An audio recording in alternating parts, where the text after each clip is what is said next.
Hello and welcome to Legacy Real Talk.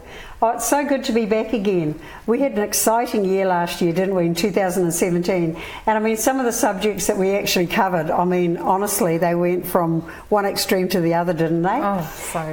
But we've got a really great lineup for 2018. We're excited about that, to be bringing to you some subjects and things that you possibly thought that women didn't actually talk about, but you're going to be very, very surprised. Tonight we've got Elder Paula with us tonight, but we haven't got our Pastor Kitty. Pastor Kitty's had to go back to New Zealand for an important meeting. These things happen when you're in the position that she's in, and she couldn't be here tonight, but boy, she is going to be on the ball and back with you in 2 weeks' time, and certainly looking forward to it. So tonight we're going to talk about the subject uncomplicated. Yeah. Uncomplicated. You know, like, how many times do we make things complicated and actually worsen a situation? Yeah. So uncomplicated is what we're going to be talking about tonight, and we want to hear your feedback as well. Yeah, and we're going to give you a bit of time just to give us some questions and things like that. But 2017, man, that was such an awesome year. Gay or God, I think, was one of my favourite topics. And you got to hear our version and where we stood with it, and how the love of God is for everybody. And it's just going to be an exciting year. I think 2017 was a stepping stone into 2018. It's just going to get bigger, better and brighter. And like Elder Gay was saying, we have got some topics that are up and coming that some of you may think is a bit taboo. But, you know, it's real talk. We're going to go there. So you're going to throw it out there to us. We're going to talk about it and hopefully have some of your opinions and feedback coming in. We'd love to hear it. But again, 2017, wow. What was one of your favourite topics? Actually, that one that you mentioned, Gay or God. Probably because my name's Gay. And it was like, what? Or do we have to choose between her and God? I know which one I'm going to be taking. That was a bit of a no-brainer. It's funny because a lot of ladies from the legacy groups I go to, every time they think about that topic, Gay or God, they automatically think of you now. And it's like Gay, and then they have a little giggle because she made a comment about it, how back in the day it didn't, Gay actually meant happy, whereas now we've changed it into something different. So exactly. It's gone quite far. Far and wide. It has. But you know what? This year we want to talk about some things that possibly you felt is a little bit taboo, and things that you wouldn't actually raise in a conversation just with two people, let alone in a forum like this. So we're excited about what we're going to bring this year. So tonight, uncomplicated. So to you, what do you think uncomplicated actually means? Uncomplicated would be, and even thinking about it makes it complicated. It's keeping things simple, like letting your yes be yes and your no be no. And I think we were talking about it before, so I don't want to steal what you said. Complicated would look grey. It's like having too many options, too many choices at once. That's right. So a simplicity of heart, being able to go left and not really have to think too much about it. It's quite a difficult thing to talk about. It is. Like, if I think about complicated, I think complicated is definitely a grey area.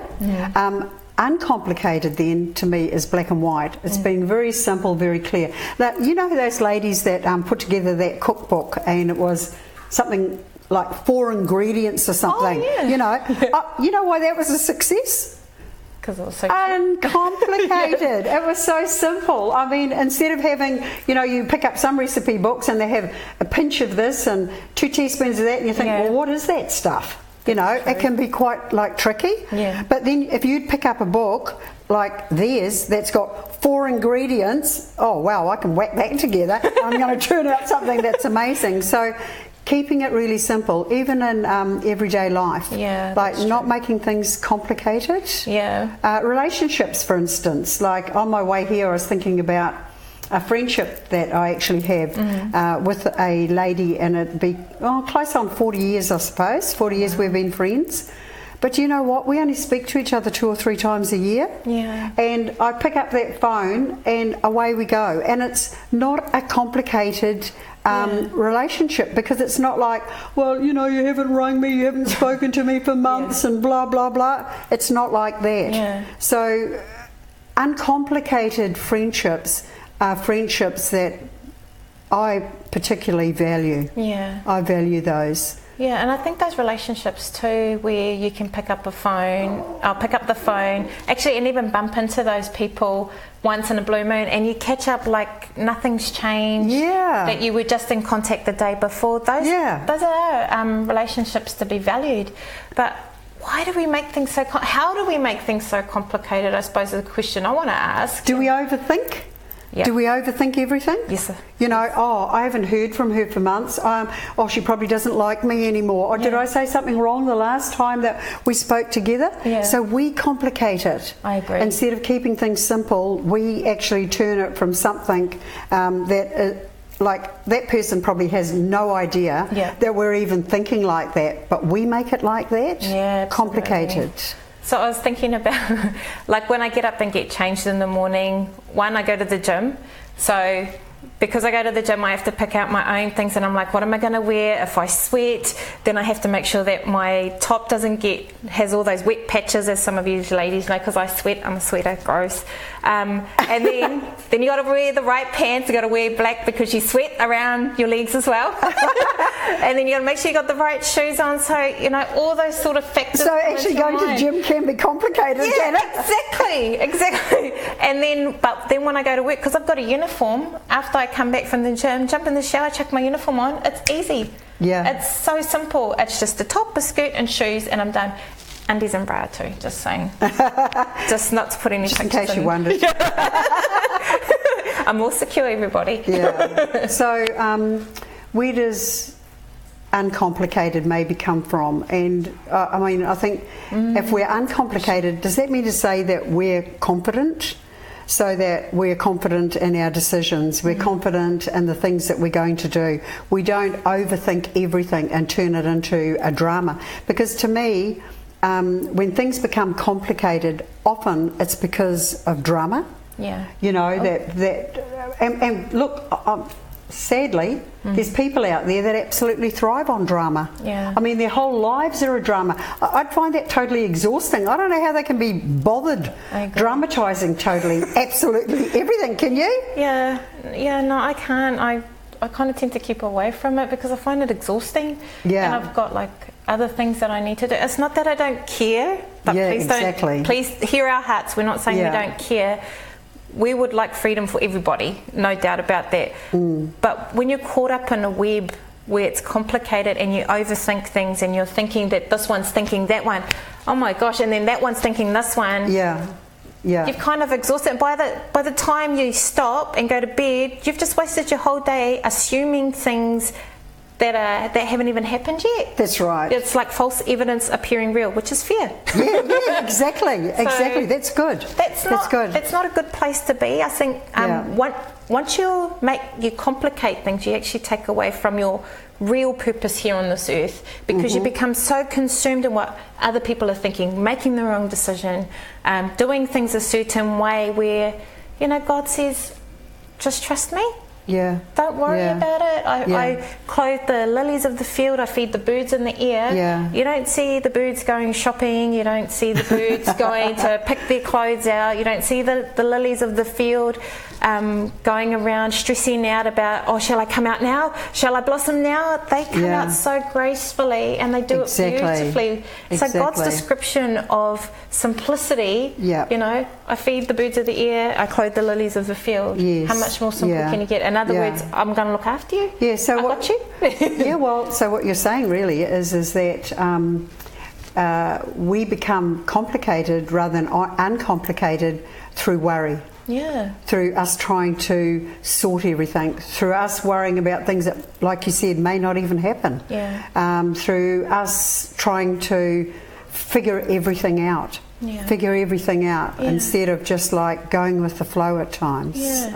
That's true though. I think we've become accustomed now, especially in this Western culture, to be independent, which means not being dependent on God, not trusting God, because there's so many different gods out there. It becomes so exhausting to find the truth. And when you don't have the truth, you're not free. And when you're not free, you complicate things because you're too busy looking for the truth. Yeah, isn't that right? It becomes like a big, huge ball of confusion.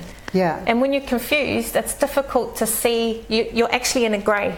You're in a grey area. Confusion is a grey area because you're undecisive. Yeah. And you don't make decisions that you feel confident in, like what you were sharing about confidence. I think that it also can take away your rationality. You know, you're not rational anymore because you're starting to think about what about this and what about that and what about this and what about that. And so you're bringing in all of these complex issues and things that may not even be relevant to whatever decision you're actually making. Absolutely. Instead of just keeping it simple. What about, I was thinking about like your Christian walk.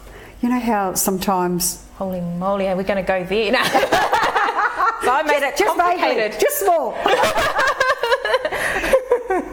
I think when I first became a new Christian, I had these preconceived ideas and I made it really hard for myself. I was really hard and firm. This is how it should be. No TV, no drugs, no alcohol, none of that. And I was like... But God's a gracious God. Yes. I didn't know about the gracious side of God, the merciful side, the forgiving side. Yes. I just saw this hard, firm God that wiped out Sodom and Gomorrah because they sinned against him, and I didn't want to be Sodom and Gomorrah, if you can understand what I'm saying. I didn't want to do anything wrong. So I wanted to make sure that my life was in line, and overthinking it, I made it harder for myself because I lost the focus, which was having a relationship with him. Yeah. So I don't know what yours was like. Well, no, exactly. I did something similar.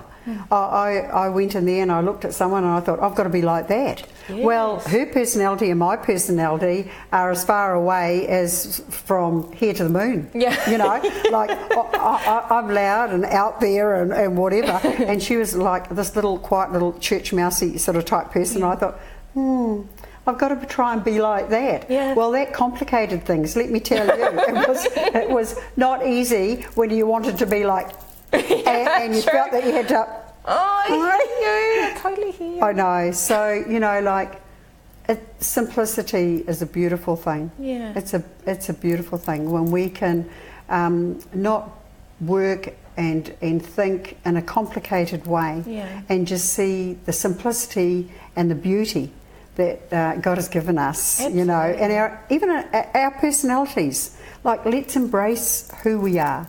Let's embrace how we are. Let's stop struggling to be like her or him or whoever. Let us be the best us that we can be. Absolutely. You know, without tying ourselves up in knots, without making it so difficult that we feel as though we're failures rather than a success. Yeah. That's true. And it actually brings me to a point where we had one lady write into us, which is, and I thought it was a really interesting topic. I won't name her, but it was called Real Me versus Fake Me. Yeah. And I think fake me versus real me is you're still trying to find yourself. Yes. And while you're trying to find yourself, sometimes you complicate things. Yes. But the more you trust in God, He simplifies it for you and you break it down.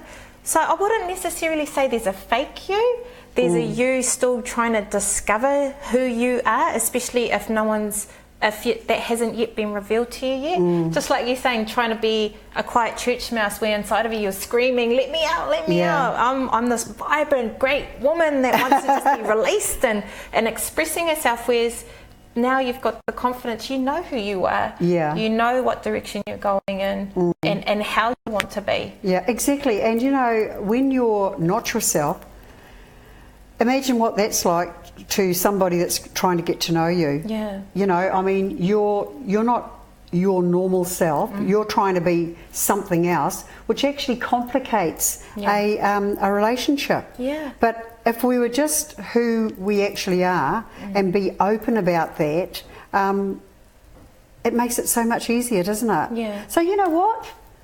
Complication to me is like a rope full of knots. You know. Isn't it? It is. It's just like ties you up. Yeah. Yeah. And you've got no freedom. That is true. I remember Pastor said, because on Sunday services he mentioned about you'll know you're in your purpose because you'll get up every morning. You're passionate about it. You want to get up. You want to do it. You want to make sure you're doing it, and you're doing it with joy. And when I grasped that, it just clicked. I love being with people, and my purpose. I don't have to say I love being people, so I need to work in this industry and I need to do this. And 10 years ago, I was thinking like that, just to be honest. 10 years ago, I was like, okay, I love people, I want to help people, so I'm going to go and get my degree, and I'm going to be a social worker, I'm going to do all this training so I can be this great person that I think I'm called to be. But you don't have to strive to be what you're called to be. If you trust God and put God at the centre of everything you do, all those things tend to fall into place. So it's simple, is that what you're saying? Very simple. Uncomplicated. Uncomplicated. So if we're talking about purpose and identity and things like that, it is simple, and God only says just to trust Him, really, and then everything else will fall into place. I mean, I understand there's lots of things that can cause complication, like things like relationships with mothers and daughters. I mean, mothers and daughters, when daughters are little and you're still putting bows in their hair and everything, and they're still actually listening to you, that's easy, isn't it? Yes, it is. But what about when they work with you? Yeah, exactly. What about when they're growing up and they become women as well? So, you know, the whole dynamics in a relationship can change, and it can become complicated. I agree. It can.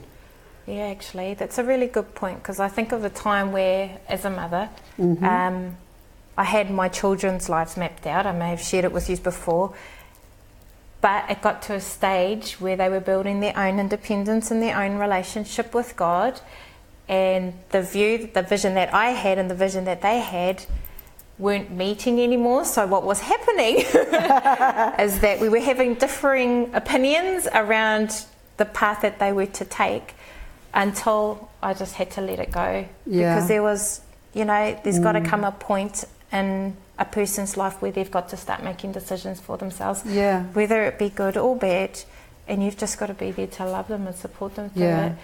To uncomplicate it, because when it was all complicated and I was trying to force a thing, there was more resistance, which meant that there was more tension, there was becoming division, there was becoming a separation. And God's not about that. That's right. I had to let go of my stuff in order to see some peace in my house. That's right. But that's a good point. But I complicated it by putting my own stuff onto someone else without trying to realise that that may not be what they want. That's right, because what we do is we put our own ideals in place, only because we want the best for them. Absolutely. You know. But they may not be ready for that. So instead of having the relationship that you once had or the relationship you'd like to have, it becomes a little bit like that. You know, and we can either keep it simple and let things flow, or we can complicate it by continuing to try and push our own ideals, push our own ideas, push our own ways onto that relationship and try and change it. That's a good point though, like, because even though we may see it as right, people have got to do what they've got to do. And as long as you're there for them to love them at the end of the day, sometimes that can be hard, peeps, just letting you know.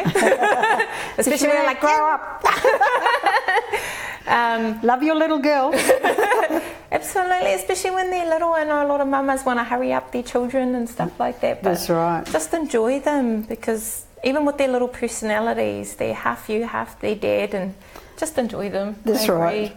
But making right decisions and stuff like that. When it comes to other people, they've got to make that choice for themselves too, eh? And especially with children. Obviously, there's somebody out there that needs to hear this. That you just have to trust that your child rearing and what you instilled into them is going to be enough for them to later on in life make the right decisions. So that's how we keep things simple, and that you don't go to bed and waking up with nightmares wondering what your child's doing. Just saying. Exactly. Is living for God complicated? That's a good one. No, was never meant to be complicated. Was always the original plan. We make it complicated because we're battling in this world to find our truth, I suppose. I would say that we're trying to find the truth about who we are, what our purpose here on earth is. Once we're confident, what I believe is once you're confident in knowing who you are and knowing who's for you, if God is for you, who can be against you. It is a journey. It's not an easy one at times because there's some old stuff within you that's become dependent on people's opinions and what they think of you, that later on in life you don't realise how dependent you've become on them until they turn their back on you. And when they've turned their back on you, who else have you got to turn to? And I suppose those times help build our relationships with God. He actually makes you draw closer to Him. That's but unless right. you're taught how to do that, and that's why I really encourage, if there's people out there that aren't going to church, please get to a good Bible-based, Holy Spirit-filled church, so that you can get guided and led on how to be dependent on God, how to read His Word, how to be encouraged by the Word of God. What about you? And you know, I think that to have a relationship with God, it's a simple thing. It's not complicated. You don't have to, you know, get on your knees and talk about, oh, thou knowest me from far back. You know, it's nothing like that. It's as simple as, you know what, God, I need your wisdom today. God, I need your help in this particular area. So what you're doing is you're having a simple conversation with God. You've got your own direct line that you can speak to God. But unfortunately, sometimes people complicate it and make it so that it almost seems impossible for the average Joe Blow like you and I to be able to go to God.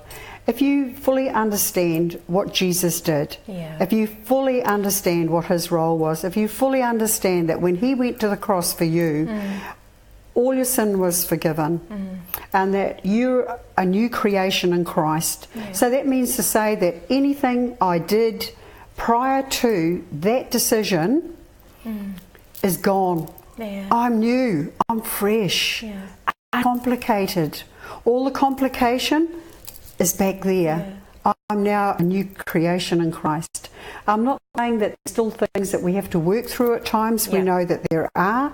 The old man hangs on, and you know, sometimes they can keep raising their ugly head, but there is a way out. And it's simple. Jesus, help me. Help me with this situation. Help me to forgive and forget. But you don't have to go the long way round. You don't have to spend 40 years in the wilderness, do we? Yay! We want to do 40 days. Exactly. 40 minutes, 40 seconds. Over like that. Quickly. But just keep it simple. Don't complicate things. One of the things I find that can trip people up is that they keep looking to men or their friends or other people in the church, and then instead of looking to God.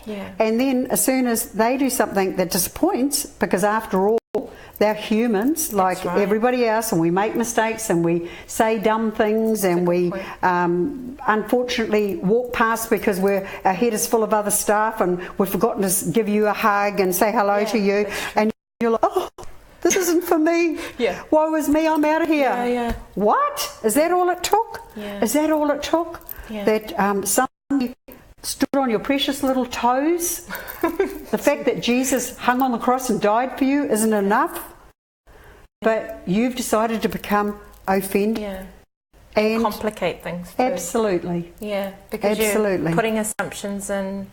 Like, I admit sometimes I'm in so many headspaces, and I've learnt to try and be mindful of people around me. However, I am only human, just like what you said. We're only human. We're most probably not even thinking about you. not in a disrespectful manner, but in the sense that, you know, maybe one of our children is sick, or maybe someone's, you know, having that understanding too helps alleviate a lot of the offence. Absolutely. Don't let the enemy have a foothold in your life, because all he has to do is put one foot in, they walk straight past you. Little do you know that their mother's had an aneurysm or had a brain tumour. And they've just got the phone call right then and there. Little do you know that the children are are at home really, really sick, but they've put on a brave face to get to church today, or they've put on a brave face to come and see you.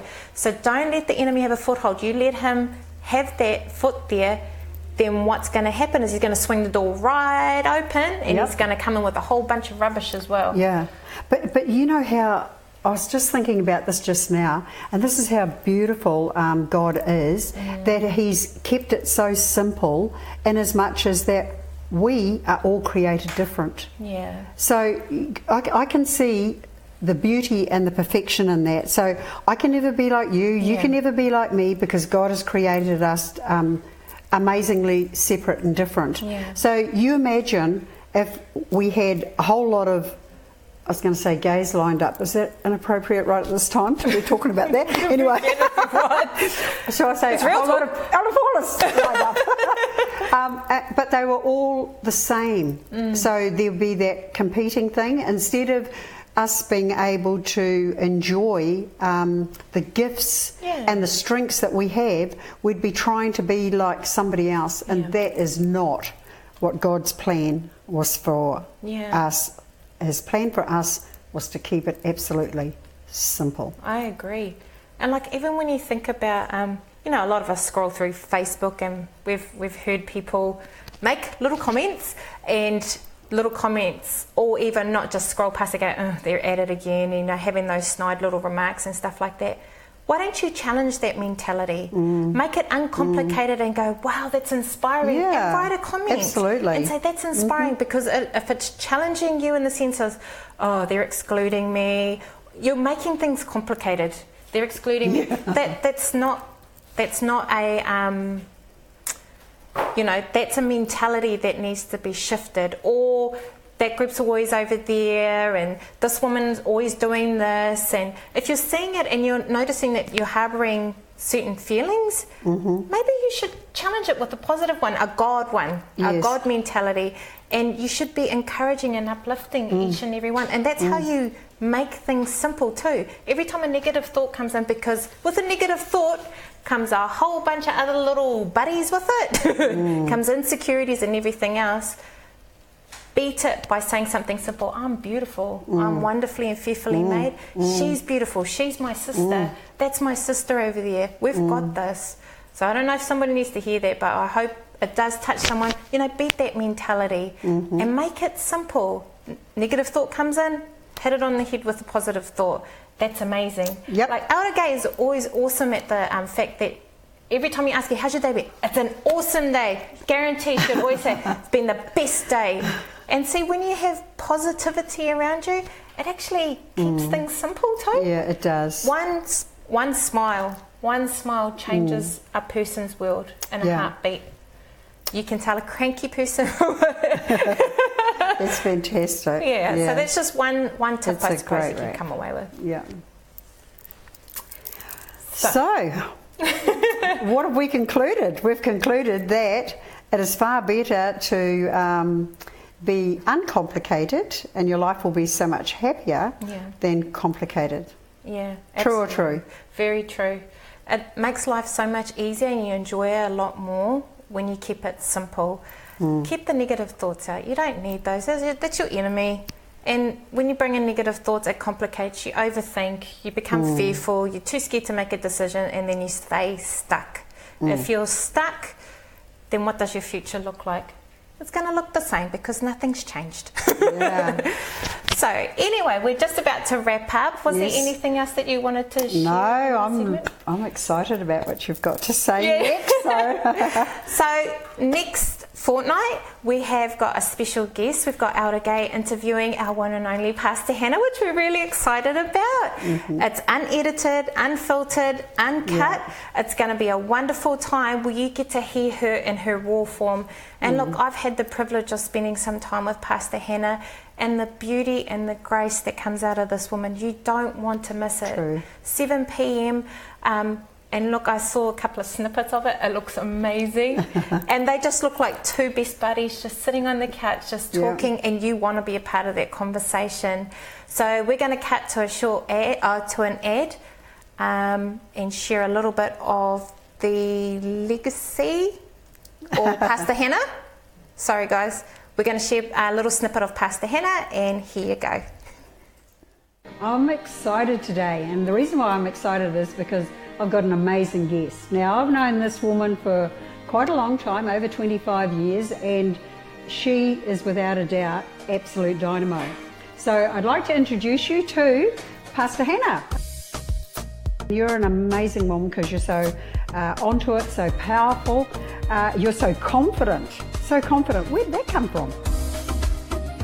Why do you think that the media attacks so badly? Why do you think the negativity out there when you work so hard?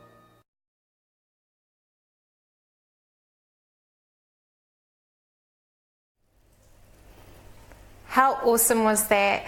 Pastor Hannah, again, uncut, unfiltered. You want to be watching that raw footage.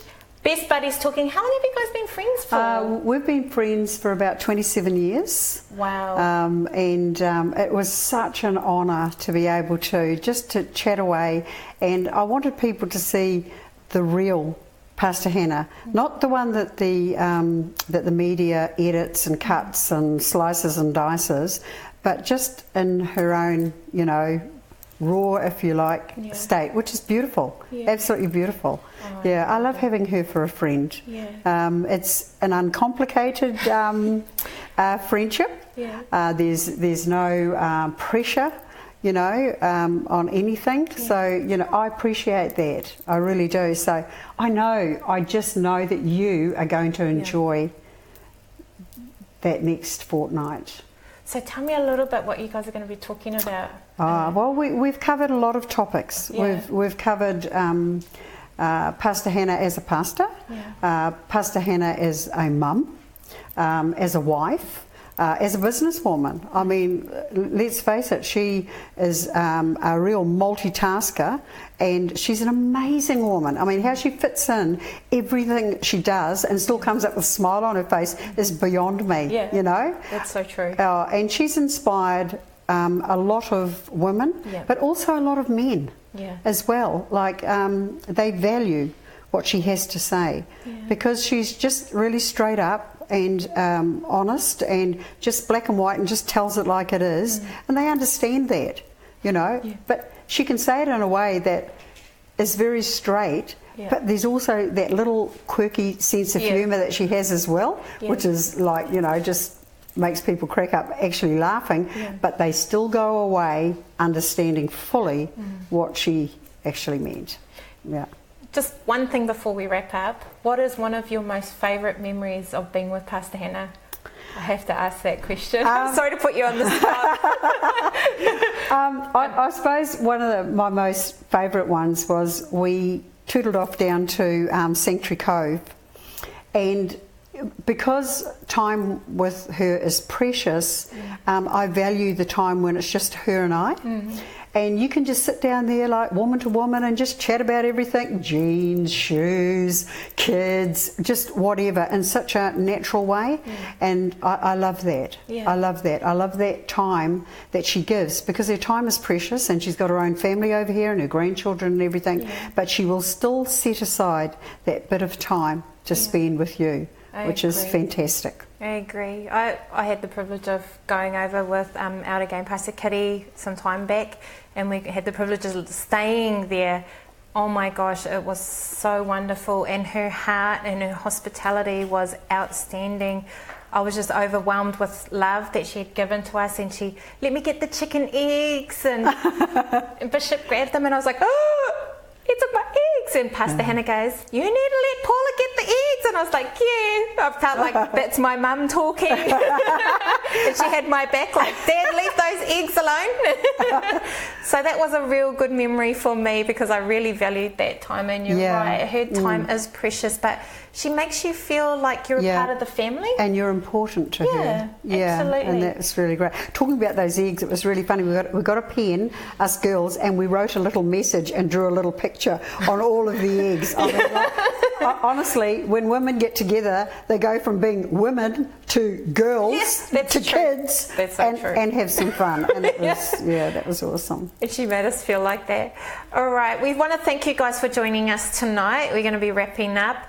And before we leave, we just want to do a bit of a promo regarding legacy. If there's any woman out there that you may be hurting or in pain or just needing a sisterhood where you're wanting to gather together and spend time together, as we've spoken, Legacy would have started 27 years ago when Elder Gay and Pastor Hannah got together. It's been around for a long time, and the sisterhood plays a huge part in helping us get through life too. But the difference with Legacy, it's a spirit-filled get-together, sisterhood. I don't want to say a program because it's not a program, because things happen outside of that as well. We go to movies, some of us do CrossFit. I want to do a shout out to Tash, #1 in New Zealand, whoop whoop. So just want to say it happens, it not just happens on a Thursday night or a Tuesday night, it also happens throughout our lives actually. We don't just stop on one night like some programs do. It is a sisterhood, and we'd like for you guys to join it. Join us in the sisterhood. We're going to shoot to a Legacy ad very soon. However, we'll see you guys next fortnight. Pastor Hannah, and we'll see you then. God bless. Bye.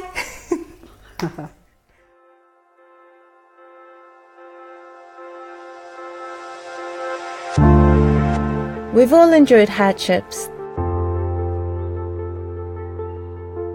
They're unsettling,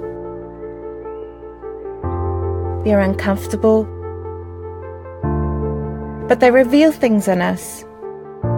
Vulnerabilities, weaknesses, strengths. During hardships, we often ask ourselves, is this all worth it? Confronting a challenge to become a better, stronger you is all worth it. This is Legacy, an environment that strengthens you. Legacy restores self-belief, value, dignity, worth. A newer, greater, stronger version of you. Things that hold you back become things that push you forward. But the best thing about Legacy is what happens next.